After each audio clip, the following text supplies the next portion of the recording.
KP's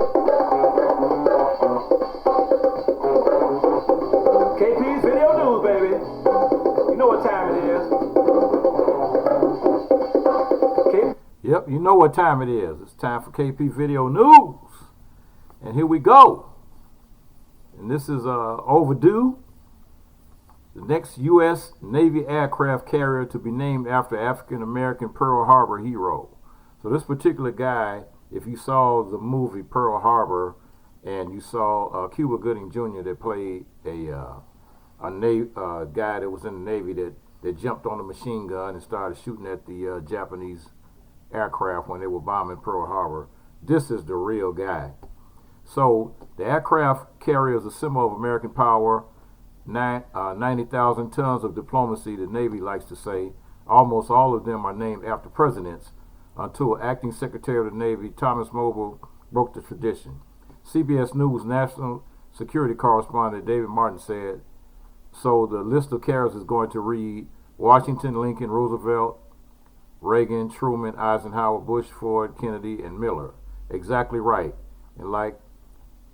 And I like it when you put it that way. That's Miller, as in DORIE Miller. The next aircraft carrier to be built will be named for the grandson of slaves and the son of sharecroppers. The official announcement on Monday, Martin Luther King Jr.'s birthday at Pearl Harbor. And DORIE's closest surviving relatives, Florietta Miller and Brenda Haven, are still getting used to having a carrier named after their Uncle DORIE, who served in the segregated Navy in World War II. That's a great honor, said Haven, because it's been a long, hard road. Miller was born in Waco, Texas, and his first name was actually actually Doris. The name, said Haven, came from Miller's mother. Grandmother thought she was having a girl, and it wasn't a girl. Doris turned out to be a boy, so that's where the name came from. So instead of changing the name to a boy's name, they just left it like that. Waco has been described in those years as a place where the Old South met the Wild West.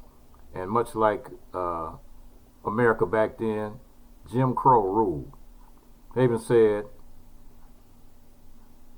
white man was yes sir, white lady was yes ma'am, you didn't disrespect whatsoever, didn't care how old you were.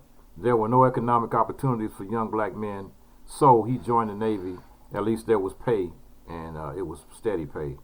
Navy policy at the time limited blacks to those duties that were manual. They thought it didn't require a whole lot of intellect, so they were not actually allowed to handle the machine guns and stuff on that level.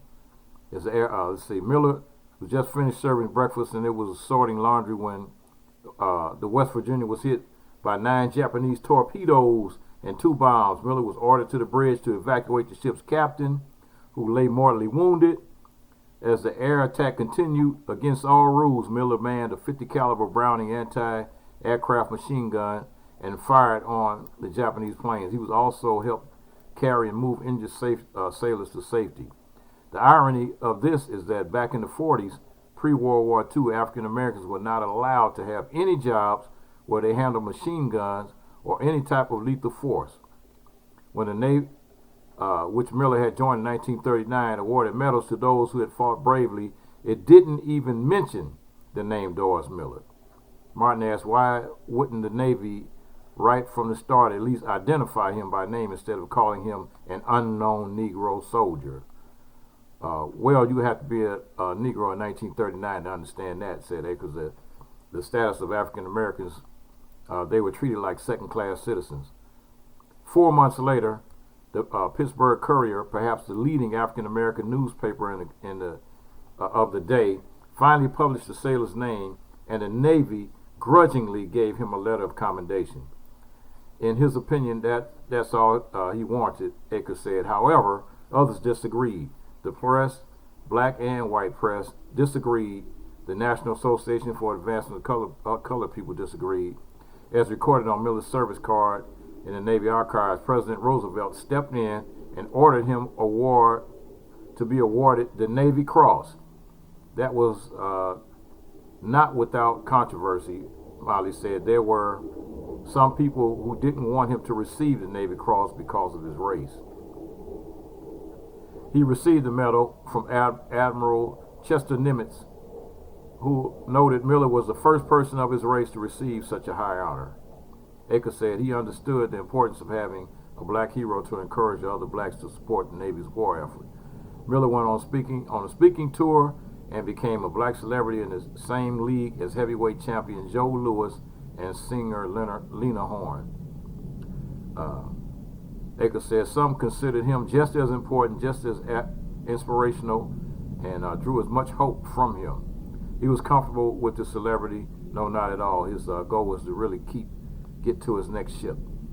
Miller was then assigned to the aircraft carrier Liscum Bay, which was less than a year after Pearl Harbor was sunk by a Japanese torpedo, and Dorie Miller was never seen again.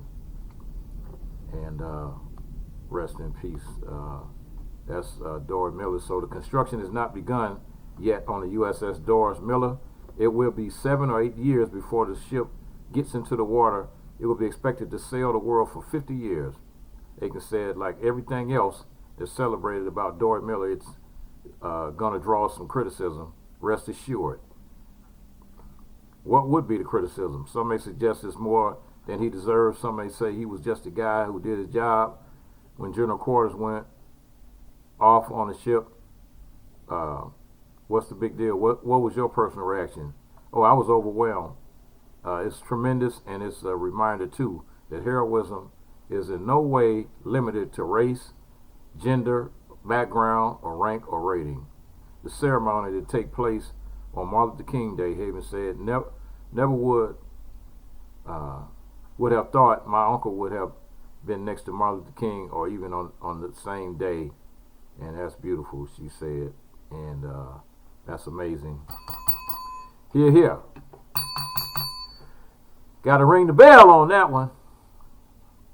That's a good thing. So we go from one thing to the next. And where's my other story here? Where did it go? Okay, here's my next story here. A civil rights attorney says she was asked to give up her seat on an Amtrak train.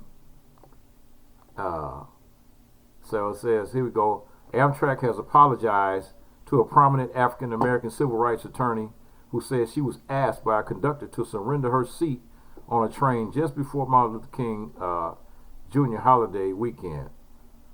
Cheryl Ifield, president of the NAACP Legal Defense and Educational Fund, said on Twitter the incident occurred Friday after she boarded the train in Washington, D.C. and was asked to move from her unassigned seat by a conductor who said other people are coming. Ifield, who was traveling to Baltimore, refused to give up her seat and posted a series of widely shared tweets about the encounter. Some observers on social media said the episode echoed the experience of Rosa Parks, who famously refused to give up her seat to a white man on a public bus in Alabama in 1955. Ifield herself made an oblique reference to Parks on Twitter, saying, "Is this 1950? The morning after the incident, Ifield tweeted that she had yet to hear from Amtrak. Amtrak apologized to Ifield via Twitter late Saturday, saying, "We sincerely apologize for the miscommunication and inconvenience and are investigating." So it said, there are no assigned seats on this train. She told her 166,000 Twitter followers, the conductor asked me to leave my seat because she has other people coming and she wants me to give this seat. Adding that she liked an explanation from Amtrak. Ifield said the conductor told her she had passengers getting on at other stops. After Ifield responded that she was getting off the next stop, she said the conductor told her, "Follow me, I have found a seat for you." Ifield stayed where she was. Once the train reached Baltimore, Ifield said she spoke to a lead conductor, and the conductor in question, who then said she wanted to keep the empty seats in the front. What really disturbs me is how someone with this authority can just entirely make up something so ridiculous and approach a customer in this way. Ifield tweeted. Ifield noted The incident took place on the eve of Martin Luther King weekend, which he called a sacred time for her. Amtrak's response. In an email to CNN, a spokesman for Amtrak said the companies attempted numerous times to reach Ms. Ifill on Friday night, but were not able to connect with her until Saturday morning. We should have responded publicly sooner.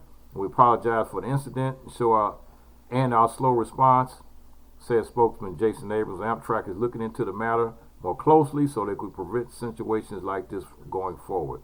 Amtrak tweeted at Ifill on Saturday morning apologizing and saying the company is investigating.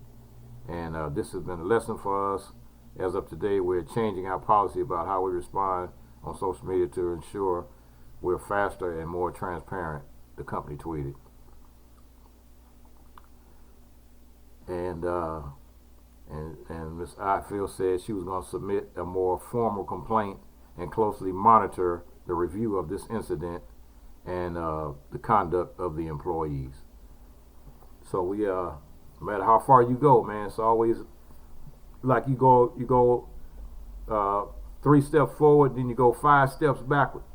And that's where society is right now. It's like trying to inch back into the Jim Crow era, and that's not gonna happen because we are not our grandfathers, and that bullshit is not gonna happen. So you can forget that. That's not gonna happen. It's KP Video News. And we saying stand up or sit down for your rights. Peace, y'all.